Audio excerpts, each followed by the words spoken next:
What is going on, YouTube and Diablo fans? My name's Andreas, and as always, welcome back to Mana and Motherboards. So in today's video, we are sort of kicking off the new ladder season, the reset of Season 14 for Diablo 2 Resurrected, Reign of the Warlock, and we're going to be hitting that off with some magic finding. We just sort of beat the campaign in about 2.5 days or so last weekend, and then as we came off finishing Hull, I like to sort of start any season with some cow runs because it's a great place to find bases, it's a great place to find some charms to fill out your inventory, and those bases to roll your new rune words in and just sort of prepare you for the farming that comes after Hull. So with that in mind, we decided to do 50 cow runs sort of back to back as quickly as we could get them in, doing all the other things in between.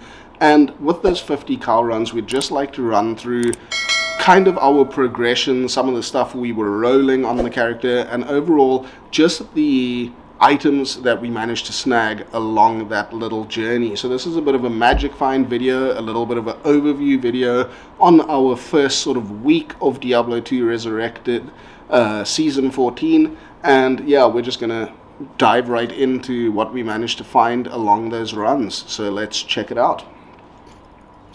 So, kicking off the drops. This is run number 10. So for the first 10 runs, I didn't really find anything. And then on run 10, we managed to pick up a unique demon hide sash. Now, a lot of you will know what this is. That is String of Ears, a great melee bolt, and this one rolled basically perfect with 8 life leech and 15% physical damage reduction. So that was a really great find, a really fantastic bolt early on in the season, and sort of my first great find for the new ladder reset.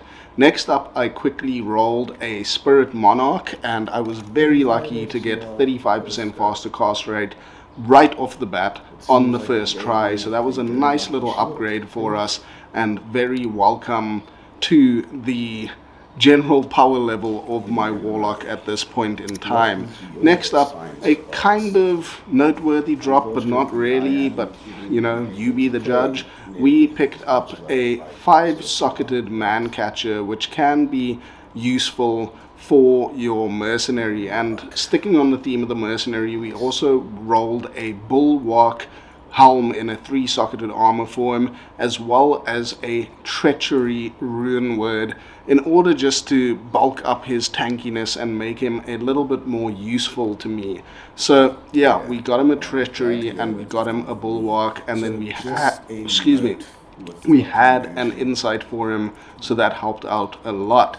Next, I made one of the most rookie errors anyone in Diablo 2 can make, and it's sort of a rite of passage. I tried to roll an insight rune word in a man catcher, which is not possible, and I was sitting there confused. Why is it just saying it's a gemmed man catcher and it's not a insight rune word? That was my bad, my mistake, and it's sort of a rite of passage. Next up, we managed to find a 4 open-socketed 8% enhanced defense Dusk Shroud, which was a great base and also just a lovely little addition to our sort of farming and magic find runs here in the cow level. So next up, we also managed to snag a Necro GC, a summoning skills grand charm for the Necromancer. That's a cool little find, not worth all too much, but overall very cool. This was one of our biggest drops for this entire cow run session, and this happened in run number 22. We found an ethereal 4-socketed Thresher. So this we immediately traded for Vex Rune. I probably could have got closer to an Ohm Rune for it, but because it was early on in the season, I just thought, let's go right ahead and get that Vex Rune. And with that Vex Rune, I managed to get a minus 70% fire resistance Sundered Charm. So I was pretty stoked with that. And then next up in run number 23, on the way to getting Wirt's Leg, we managed to find a 4 open socket Monarch, which is a great find and a great sort of trading item early on. And then in that same cow run for run 23, we managed to find a call to arms base, which was a 5-socketed or 5 open socket crystal sword. We then also managed in the same run 23 to snag a unique amulet. There was a lot of debate in our live stream chat what that would be, and that rolled as the Rising Sun, which was a great upgrade over my 1 to Warlock skills amulet I was currently wearing at that point in time.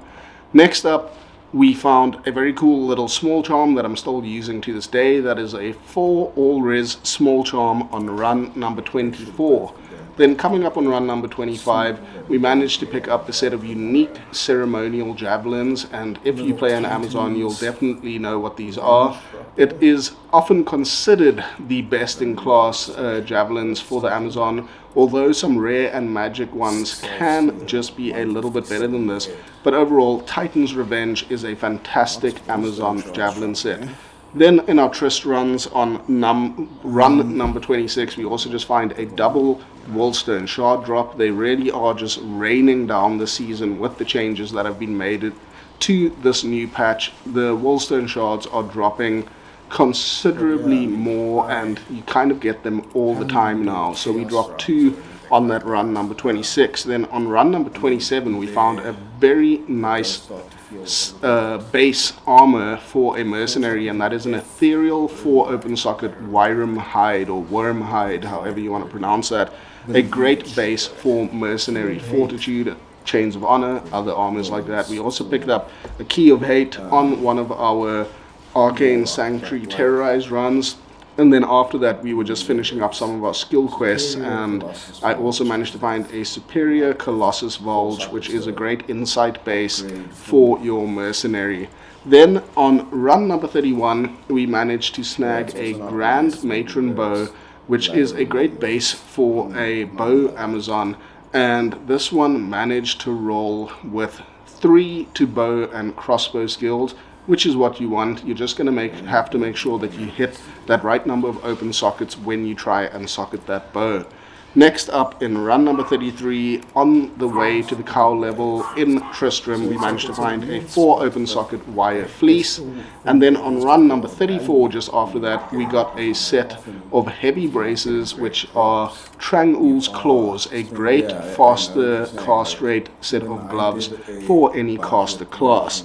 Then on run number 36, we managed to find another white Monarch. So this is just a base level Monarch with no open sockets, but still useful in the early game. Right after that, we found another Monarch. Unfortunately, this one didn't roll the right amount of sockets. And then just after that, we managed to snag a Grand Charm that was a skiller. And sort of playing on the theme of some of the items we had just recently found, this skiller was for the Amazon, and it rolled, I only identified it a little bit later, but this skiller rolled as a 1 to bow and crossbow skills Amazon class skiller. Then next up in run number, I think this was run number 40, we found another Monarch, and it rolled 1 socket. So that was actually a bit of a troll going on there. And then after that, in run number 42, we managed to snag ourselves a set of Goblin Toe boots, which are great for melee characters, and this was in Tristram. So it seemed overall a lot of our items we found did come from Tristram and not the cow level itself, but I do count that as coming from the cow level. So guys, that's a wrap on all the items we managed to find on those 50 cow runs. Overall, they weren't quite as good as some of the other seasons that I've had previously. Last season, within the first 100 cow runs that I did for season 13, I managed to find a jar rune, so the bar was set pretty high, and overall, we kind of found some average gear. Last season was much more lucrative and a lot better drops, but overall, we managed to get the Warlock, our Tainted Warlock, to a good spot. So yeah, this is kind of an overview of where I am currently in the season. I'm level 86, playing the Tainted Warlock. I'm having a whole lot of fun with the Tainted Warlock. I think it's one of the sort of premier builds of the season for the Warlock. It's really doing so well. There's so much variety and versatility with it, and overall it's just a really fun, really versatile build that you can spec in many different ways. So going over the gear, my mercenary has an insight in a bull, a bulwark helm, and a treachery armor. I have a spirit sword, a spirit shield. I actually sold my 35% faster cast rate monarch to get some wealth to make some trades, and then I ended up rolling another one because I didn't actually need 35% FCR. I traded for a Shaco, put a perfect topaz in for extra magic find. We managed to find that rising sun amulet, which is great for the build. We we put together an authority rune word, which is great early on. We traded for a mage fist, again more fire skills for our tainted. We've got some res rings with a bit of mana, nothing special there, nothing special going on with the bolt. And then we just have a set of 30 faster run walk cold res 21 MF boots. Then I managed to trade that thresher that you saw in the drops from the cow runs for a Vex rune, which I then traded for a minus 70 fire res latent Sundered Charm, which I then renewed myself. And this rolled, as you can see, 21 faster hit recovery, 12 fire skill damage, 19 life, damage reduced by a 27% extra gold for monsters. Overall, it's kind of a meh, middle of the road, not the worst sort of renewed flame with. I'm alright with that. And then, yeah, you know, it's all I need. All I need is to sunder fire immunes, so anything else is just a bonus. Then I got 3 Warlock skillers and then just a random assortment of other charms. I've also got a Tiller staff on swap there. So that kind of wraps up where we are in the season. I'm really enjoying it. We've only played for about 5.5 days or so right now. It has been slow. I have been incredibly busy with other stuff, so I'm super keen to get more stuck into the season and super keen to make more content for you. If you haven't already, check out all the videos that we have on the channel of the Tainted Warlock, as well as some of the other meta builds for the season. There's a lot going on there, and if you do enjoy the content, please consider subscribing. Any like, shares, views, all of that good stuff is always greatly appreciated. And also, if you'd like to be part of our community, use the link in the description below to join our Discord. With all that being said, thank you for being here. We're keen to check you in the next one, and stay tuned for some more mana and motherboards. Cheers.